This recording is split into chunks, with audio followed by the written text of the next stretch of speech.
Выселение, возвращение, возрождение. Выставка под таким названием открылась в Республиканской библиотеке имени Франко в Ахмеджите. Проект объединил деятелей разных сфер. В экспозиции декоративные панно мастерицы Венеры Курмаевой и учениц школы традиционных крымско-татарских ремесел «Ступени», живописные работы художника Рамазана Усеинова, фотографии журналиста и исследователя Зеры Бекировой и картины художника и писателя Шевкета Кишвединова. Важно то, что есть мастера старшего поколения, которые продолжают работать. Мне кажется, важно то, что есть новые имена, есть новые работы, и это означает, что мы не стоим на месте. А возрождение чаще всего это синоним движения. Движение в творческой мысли в том числе. Все участники выставки говорят, выселение крымских татар произошло за несколько дней, это уже история. А возвращение и возрождение народа все еще продолжается даже спустя 80 лет. На выставке среди других представлены и новые работы авторов, которые ранее не выставлялись.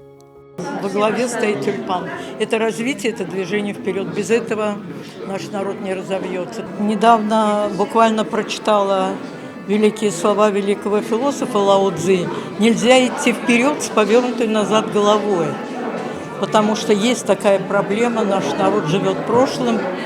А такие вещи, которые сегодня творят наши искусницы, это говорит о том, что они развиваются.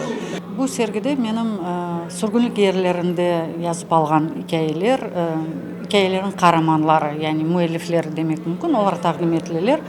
Бұл соңғы 5 жылдың ішінде мен сүргінлік ерлерінде болдым. Уралдан башлап, Мариэл, Урал, Қазақстан, Қырғызстан, Өзбекистан ve o yerlerde yüzlerinin sürgünlük şahitlerinin hikayelerini yazıp aldım.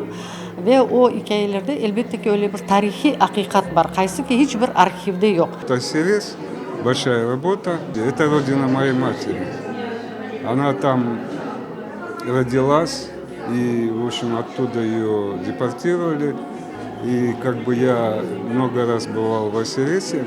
Для меня сейчас как бы возвращение ближе становится. Я вспоминаю рассказы моих родителей и всех остальных, и делаю свои какие-то сегодняшние выводы, вот возвращение.